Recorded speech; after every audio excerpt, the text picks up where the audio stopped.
I'm Denise, mother, wife, and serial entrepreneur with my hands in a bunch of different pots. If it's one thing I learned about business, it's that you don't win without war. There's always going to be struggle, and only the innovative survive. And two, you don't know what you don't know. So leveling up takes a wealth of knowledge. I'm going to show you how to manifest your dreams in multiple areas of your life by speaking to those who already have the blueprint and they're willing to drop those jewels. So join me as we go on this journey to manifesting our higher self and living the life we want.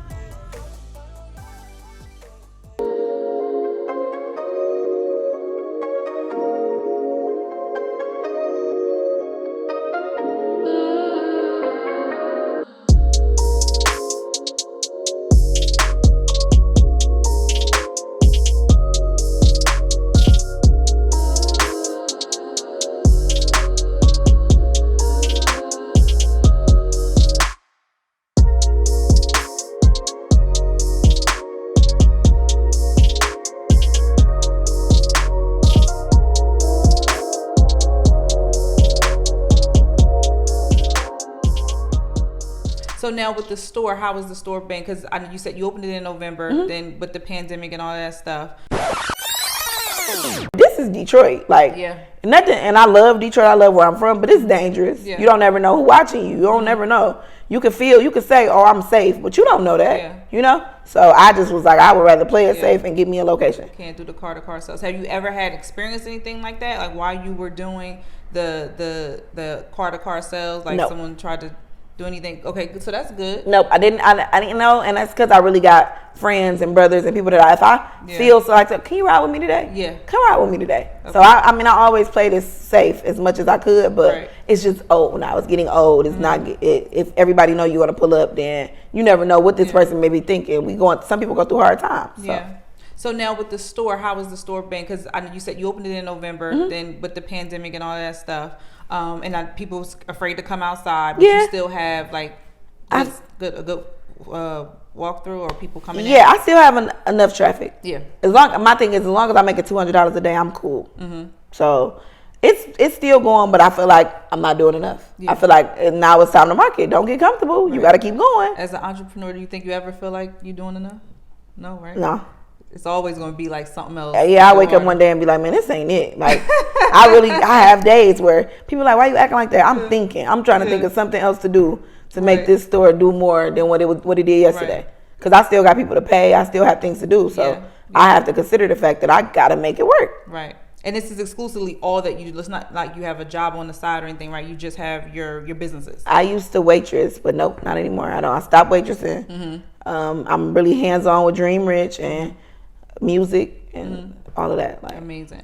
What was you mentioned that you went to college and you finished a little later than your friends. What was your major? I didn't even finish. I didn't get to finish because of my seizures. Oh, okay. Okay. What was your major then? Childcare.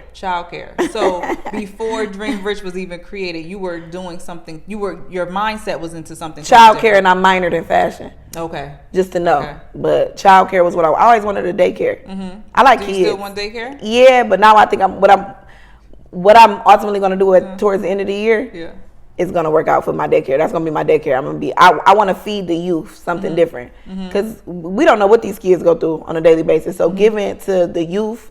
If we give to the youth now, then we can change our generational curses later. Mm-hmm. So it's not about what we like. Giving to adults is fine, but when you got a bunch of kids coming up under us, why not give them knowledge and teach them something? That's going to be my daycare.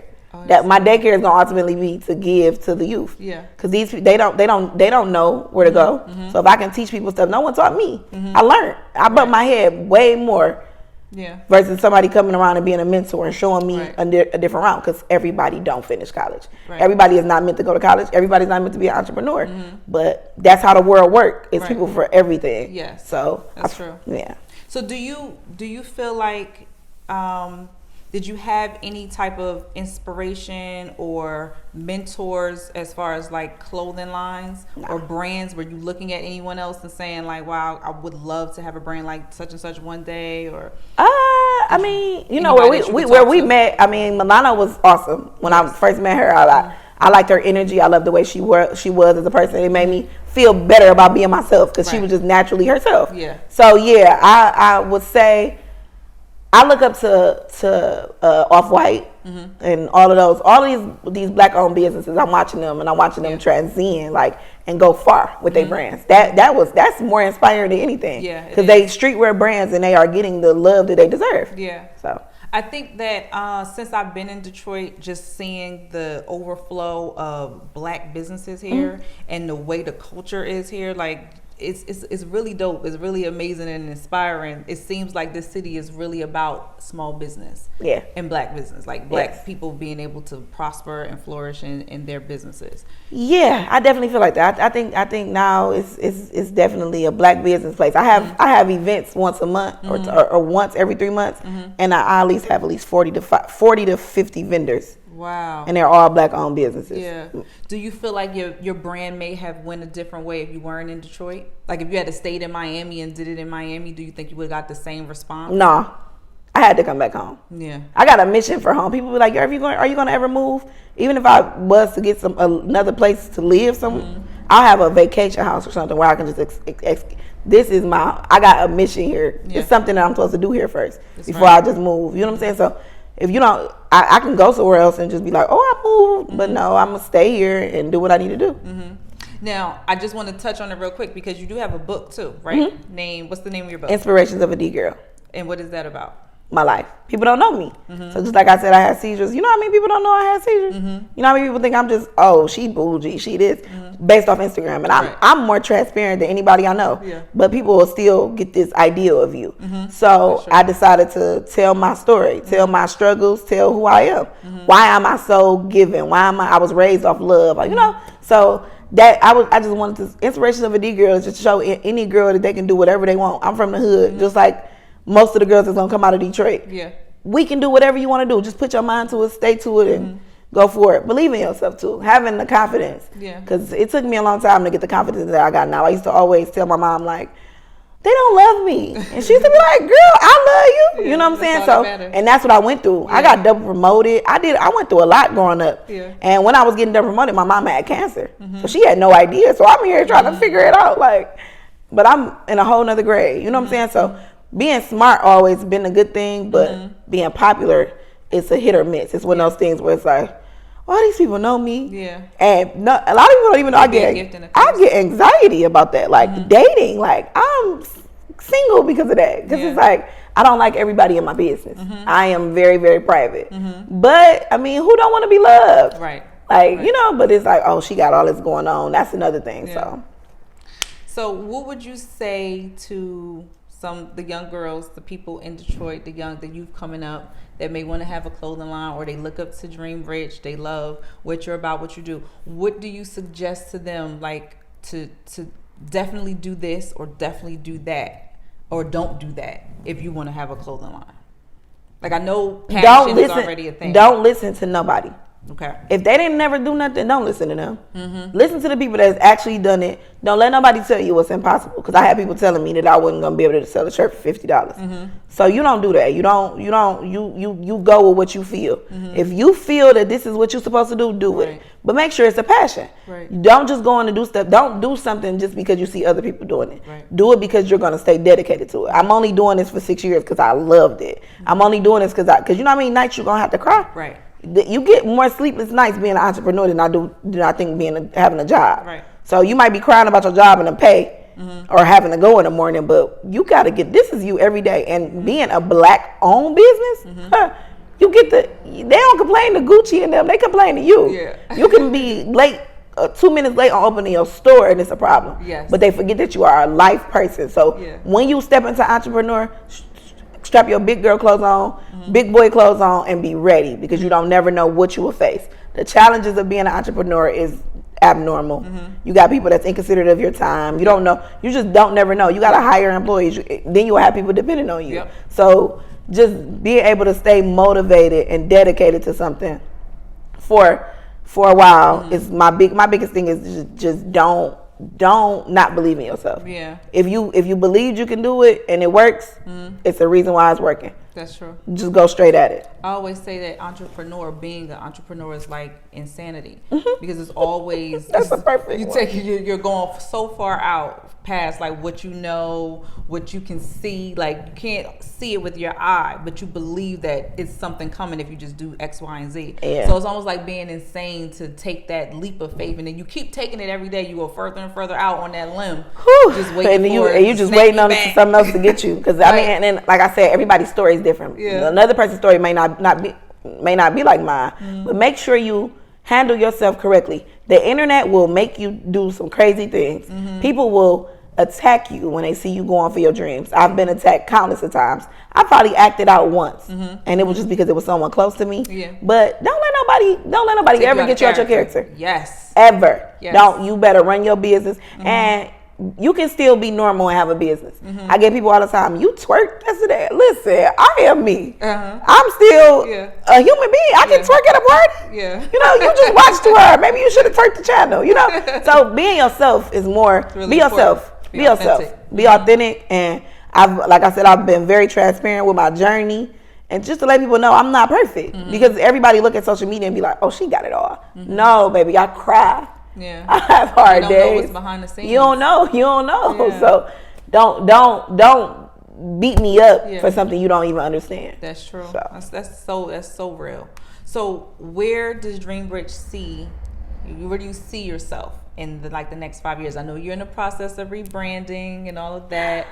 I see DreamRich being like a bigger brand. I see DreamRich being the most talked about brand in all of the countries everywhere. Yes. I plan on making sure I have a fashion show in Paris or something. That's my ultimate goal. I need to be having fashion shows like Chanel and them. I need to be DreamRich. My fashion shows in Detroit, they are amazing. Yeah, so now it's time to take it to another level. I need to have events. I want to be someone that everybody talking about as far as DreamRich, because now that became my name too. Yeah. I put my face on my brand. It's like DreamRich, Rich. My name is Rich. DreamRich is not even my name. Yeah. Like so, I see myself progressing, being somewhere, having another store location too. I don't know if I really want to wholesale it out yet. Yeah. So it's still a battle in between. What do you want to do with DreamRich? Yeah. So now this is where fashion meets art. I feel like taking this global. I'm taking this all the way. Because I'm sure it's hard to figure out when is it time to open up a second location. Like how do you know at what point in your business are you at a successful point where you're like, okay, now it's time to open up a second store? Once I made over $2 million in the first. Okay. That's how I feel. I feel like over at least $2 million, and that's on online and in store. Once I've captivated the world attention to go to another place, not even that, I have relationships in my back pocket. I just don't use them yet because I wasn't ready. It's like going to go take something to somebody and you gonna get that rush, but you're not ready for that rush. Yeah. So now I'm building relationships as I go, going to traveling, making sure I meet people. The influencers, that's easy. It's easy to get people. I want people to genuinely want to wear my clothes. Yeah. So when I get to going into that field, I'm going into it with these people that I already knew. Yeah. Hey, look, I'm ready. Can we put DreamRich on? So that's that marketing across, that networking across. Instead of trying to find somebody up there, you're networking with the people that started with you from exactly, from and not even just the people that started with me, just people that I meet. Traveling, you meet a lot of people, and like I said, I do a lot of my hands is in a lot of different music situations. Yeah. So with that, I know a lot of people. So it's like I might know somebody that worked for a big label, and I can always ask them, hey, look, I got my clothing brand, and I want to put this on such and such and such and such. Boom. Yep. It happened just off of a relationship because they probably called me for a favor 5 years ago. Right. But it's just building your relationships to hit everybody with a boom at one time. So now I feel like I'm ready. Like that. Like I just said, I wasn't doing enough. I wasn't. I didn't have enough clothes. Yeah. If I was selling out in 3 days, it wasn't enough.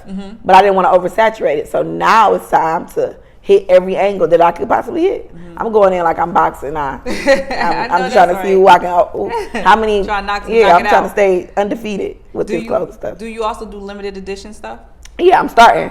So with the Where Fashion Meets Art, I'm taking it to a whole nother level where it's like Detroit, Africa. I'm tapping into cultures. I'm about to tap into a whole different field, and it's going to be art pieces on the back of a shirt. So everything on the back of a shirt and on a shirt and hoodies, and then different jogging suits, stuff like that. And it's just Where Fashion Meets Art. Yeah. We're gonna intertwine the two. Yeah, I love your the way your brain thinks, the way you think about things, because it's different. Yeah. And that's what makes you pop. Like you're so different, but you're really unique, and it's dope. Thank you. So I really appreciate you, like, just opening your doors for me today to talk. No problem, girl. You know, like you said, we met a long time ago. We did. At the Girl Boss Sleepover in Philly.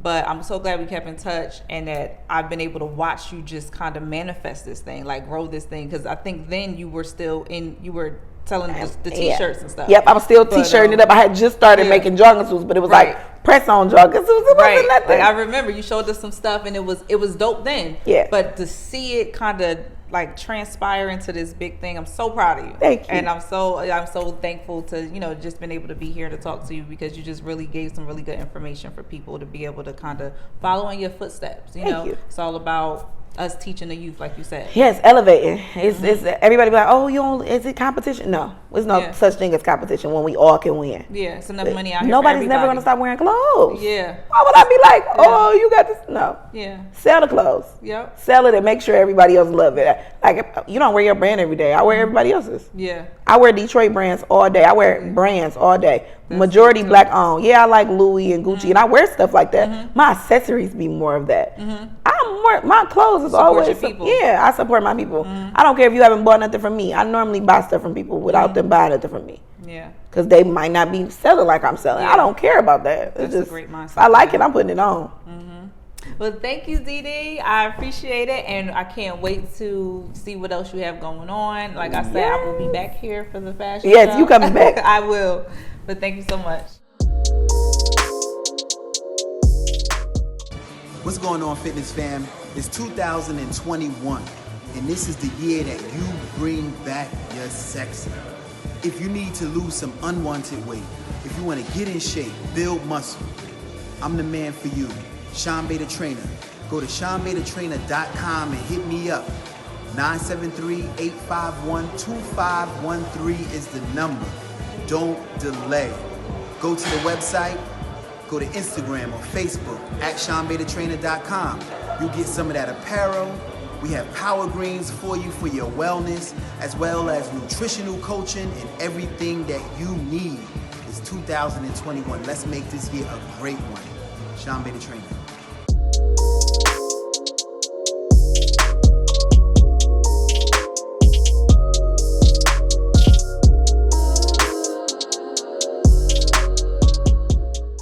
So we're here in Detroit. Very excited to be here to see some of the small businesses and what they're doing and how they conduct business. We are on our way right now to a sweet potato sensation, which is a really, really huge business in Detroit. They've been around for 30 years. And what I love about them is that they have a whole family. It's a whole generation of family that's been a part of it. So it was started by a mom and dad, and now the sister is involved, and they kind of do everything authentic, and everything is about the history and the legacy of their family members. Their foods and their dishes are named after family members. They pay homage to a lot of the people that came before them. So it's just amazing to see a small business that is really looking into that and kind of really paying attention to what came before and actually giving credit to, where credit is due. And I'm really excited to talk to them, because so many restaurants, bakeries, those types of establishments, it's hard to be open for a long period of time because things change, and it's really hard to run a restaurant. But to be open for 30 years means they really have some type of secret. They're really doing something right, and I'm excited to see. And I want you all to really pay attention and get some really good information. So we are on our way there. Just stay tuned. We'll see you soon.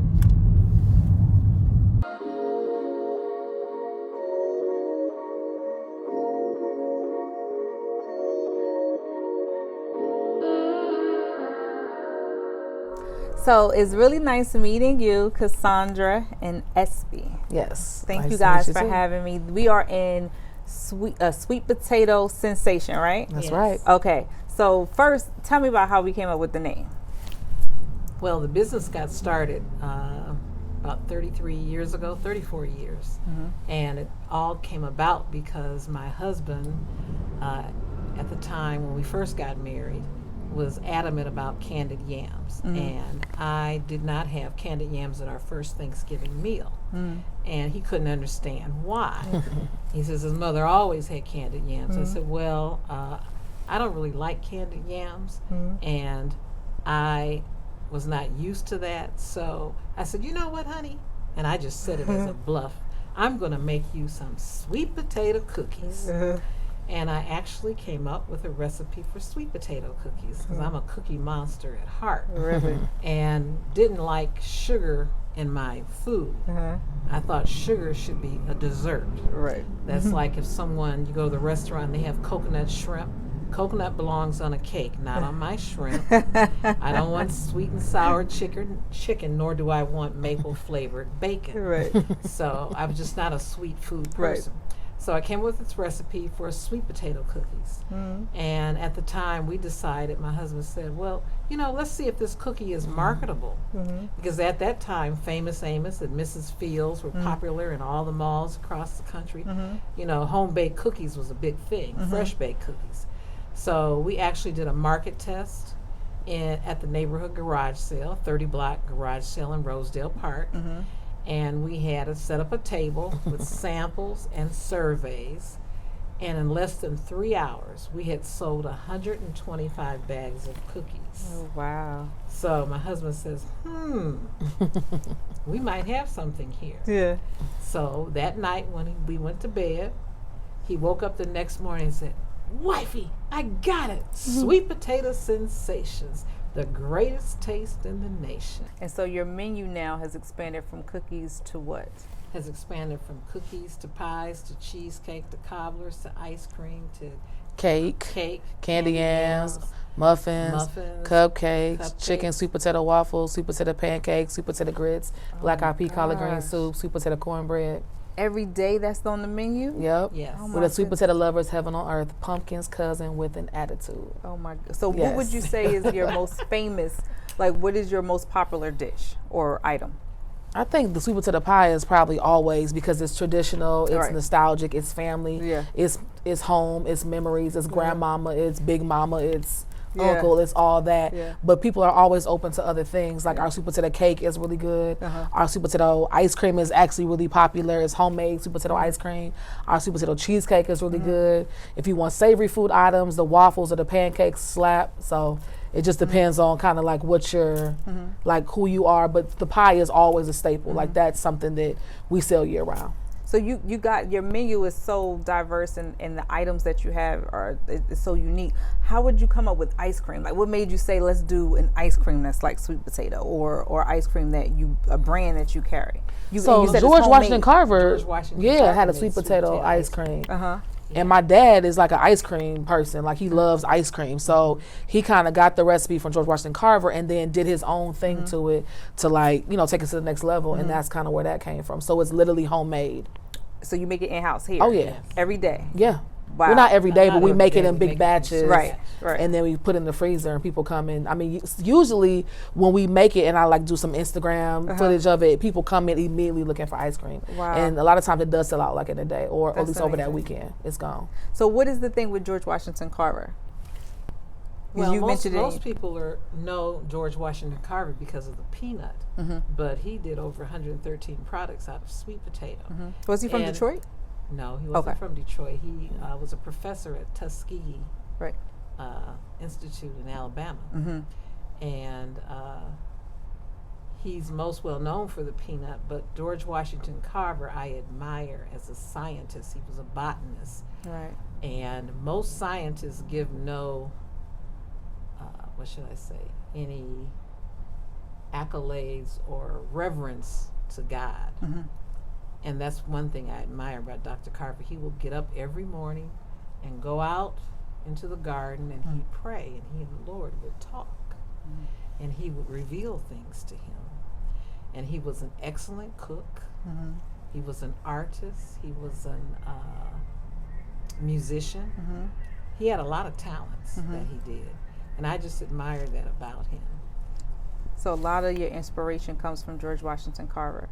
And you've also taught your children that. So now that the business is based off of just like his legacy and what he's done, but you guys expanded and do your own thing.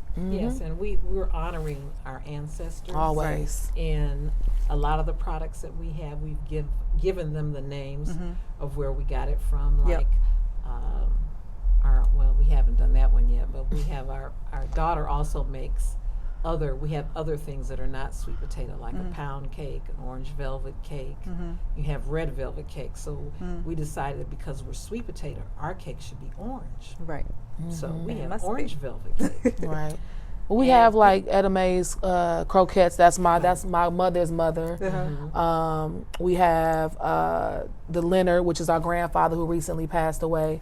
So we do name things off the menu. The pound cake is from our Aunt Evelina, our great aunt who's passed. So there's definitely, we're all about legacy, all about honoring our ancestors, all about paying homage and tribute, pouring libations to those that walk before us. We sit on their shoulders. So it's very important that they're incorporated as part of this business, and we keep them alive by keeping their food and their recipes alive. And especially in the Black community, that's how we learn how to cook, was watching Big Mama, watching your mother.